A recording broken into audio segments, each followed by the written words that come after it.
Yo, what's up everybody? It's your boy, Hoi. You know, one of the most common thing that I get asked is, why do you become a nurse? When there's so many other things that you could have done.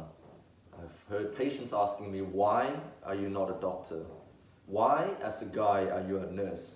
I've heard friends making fun of me, making jokes. I know they're not really being serious, but they ask me, why, Bob? Why did you become a nurse? When you're so smart, you have all these different qualities, you're a rock star. Why did you become a nurse? Let me tell you, I've used to be many things before. I've worked in retail, I've worked as a farmhand, I've worked as a kitchen hand, I've worked as an interpreter, I'm still an interpreter, and also I worked as a guitar teacher. I've done many things. And even though I've derived a lot of meaning and satisfaction out of all these different careers, I chose to be a nurse. Or rather, it chose me, because I've come to understand myself much more. And now I can find satisfaction in whatever it is that I'm doing. Now, what I appreciate most about my job is that I get to connect with my clients and the people around me in a much more meaningful and fulfilling way. What I mean by this is that these are the things that I value the most in my life. Meaningful connections with the people around me. And I'm not here to really make fun of any other professions or putting people down for what they do. It's just that I value these things more than other people. That's okay, we all have different values. When I worked as a retailer, not a retailer, more like a shop assistant, I would often engage in these sort of conversations. Customer walks up to the counter, buys a chocolate. Me, hi, how are you? I'm good, thanks. And you? Yeah, not too bad. And that is $2.50. Would you like a bag? Yes, please. Can I pay by card? Of course, when you're ready, sir. And that's it. Sometimes I get customers who are a little bit more receptive, a little bit more outgoing, a little bit more extroverted. I'm an introvert. I don't really go out of my way to engage in other people. So I have someone walk up to the counter saying, oh, would you look at that? The weather is beautiful today. Yes, the weather is always beautiful here. Although it's a little bit too hot for me. Back then I was living in Perth, Western Australia, and the weather is often very hot in summer.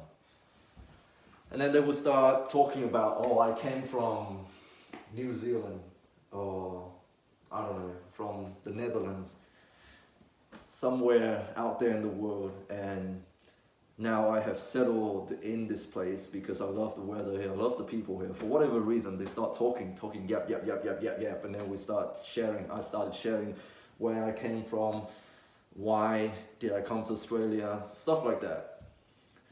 And those are the meaningful interactions to me. But it is very rare. Mostly, you get teenagers coming into the store, saying a few F-bombs, stealing Gatorade in the back, eating chocolate, and then my boss would come out yelling at them, stuff like that. Yeah, that was my retail experience. When I was a kitchen hand, I didn't really talk to the customers. I was in the back. I was washing dishes. I was mainly talking to my chef, the boss, and the other workers there. I do get along with them, but it's not meaningful. Most of the time I was in my head, in the zone, washing dishes, trying to finish my job as quickly as possible. I didn't really enjoy that. And then sometimes I have to work late because it's New Year's Eve, or I don't know, some other special events, and people just don't want to cook anymore. They just want to go out and eat. Yeah, I didn't really enjoy that. But I don't know what it is about nursing that when you come into contact with these humans in the most vulnerable state of their lives, when they are in the final moments on this earth, when they are facing a challenging battle, they tend to open up themselves. They open themselves up much more, and they started sharing parts of themselves that they have kept hidden for way too long. How many of you would walk into your workplace and start talking about your values? Hey Dave, I'm just curious, what do you value the most in your life? Who out of all of you guys would sit down with your coworkers and start talking about these topics? I bet there are not many of you guys. And here's the thing. A lot of my clients are older people in their final days on this planet. And when you're almost at that point, when you almost cock it,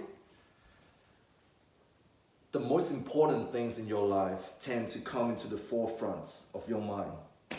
And the most common thing that I hear is older people talking about how they wish they could have spent more time with their family, how they wish they could have not done these things in the past, not made these terrible life choices, so that they could be around the people that they truly care about and truly love.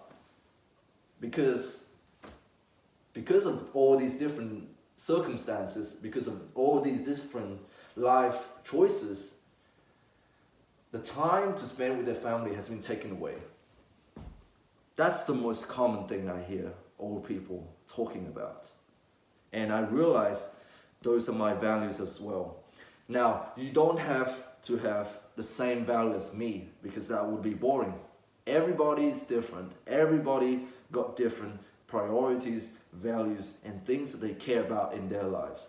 And that's okay.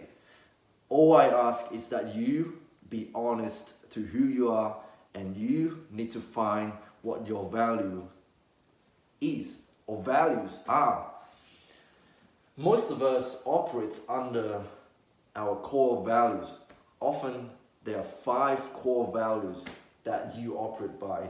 And when an event that is of significance in your life comes to you, you will be operating under these 5 core values. And I know you might be valuing different things, but those 5 core values are the ones you're going to be operating under these circumstances. And for me, I'm going to share this with you. During my time at the camp, we were asked to sort of pick out our values on this sheet of paper. We've got different values, and you just have to pick up 5 core values. And there are a bunch of them, but in the end, after sifting through this and sifting through my 33 values, I came down to 5 core values. And they are authenticity, balance, compassion, community, and family. Those are my core values. And we were asked to share these values with the people around me, and I find that we are so different. I thought everybody would be the same, but a lot of them also chose growth, self-assertion, winning, vision, unity, financial reward.